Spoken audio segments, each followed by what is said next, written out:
Alright, this video, what we're going to do is we are going to factor, but now we're going to solve. We're going to put them in quadratic equations, and we're going to get solutions for x. So this is where we're going to use the number chart and now apply it to the equations in solving. Okay, you can see I already have written down GCF. So when I do the first one, good thing is everything's set equal to 0. So if I look at the 8, the 30, and the 8, the biggest number that goes into it is 2. So, and it's going to make that easier if I pull out a GCF and then use the number chart. So I'm going to pull out a 2, then I put in parentheses. Okay, I'm going to match up this plus, match up this minus. Let's see here, 8 divided by this 2 is 4, and I leave the x squared. 30 divided by this 2 is 15, and I leave the x. And then again, this 8 divided by this 2 is 4. Okay, so I did the GCF. Now I have this quadratic trinomial on the inside of the parentheses, and this is where I have to use the number chart. So when I use the number chart, right, remember the first column's x, the second column is the number.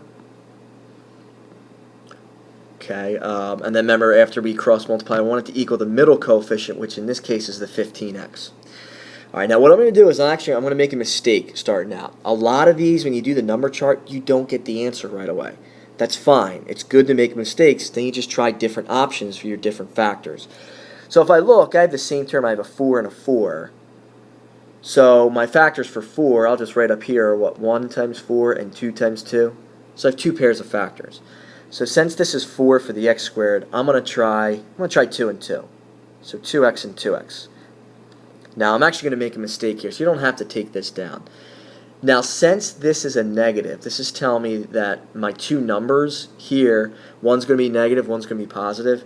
Let's say I make this 4 and this negative 1. So after I cross multiply, I get 2x times 4 is 8x. And 2x times negative 1 is negative 2x. And 8x minus 2x is 6x. This does not equal 15x. This doesn't work. And if I even tried, like switching these, it's still not going to work.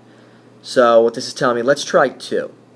Let's try 2 times 2. So I'm going to erase this. Okay, I'll erase the cross products. And I'm going to try, let's say I put negative 2, and 1 has to be positive 2. So when I do that, 2x times this negative 2 is negative 4x. 2x times this 2 is positive 4x. Well, these would cancel out. It would give me 0x. It wouldn't give me 15.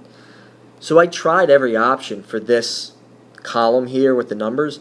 So what this is telling me is that I have to use 4 and 1 for the first column. Nothing worked there when I made the leading coefficients 2x. So let's change this to 4x and 1x.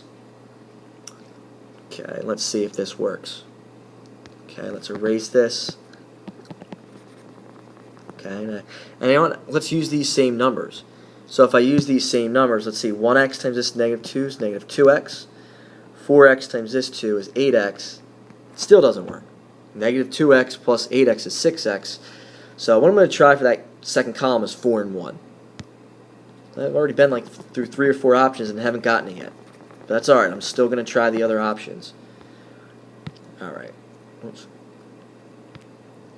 Okay, so let's try, looks like this is going to work. I'm going to make this 4 and this negative 1. This should work. So 4x times this 4 is 16x, and 1 times this negative 1 is negative 1x. Now this works. I add them, and it equals this 15x. Okay, it equals that. So now I have the factorization. Now don't forget the 2 on the outside. So I'm going to have 2. This first binomial is 4x minus 1. This second one is x plus 4, and then it's set equal to 0. Let's just move it up a little bit further. Then I take each factor and I set it equal to 0. So I take 4x minus 1, I set that equal to 0, and then I take x plus 4, set that equal to 0. Remember this 2, that means it doesn't really give you an answer there. So I just look at the x's. So here I know I add 1. So I have 4x equals 1, then divide by 4, and I get x to equal 1/4. This one, well, this is easier. Just subtract 4 from each side, and I get x to equal negative 4. So these are my two answers. Remember, most of these problems for the quadratics, you get two answers. Main thing from this video, I made like 3 or 4 mistakes. Okay, I didn't get it till like the 5th or 6th try. Don't give up. Keep trying. Try something that works. You will get something to work when you deal with the number chart. You just have to be patient.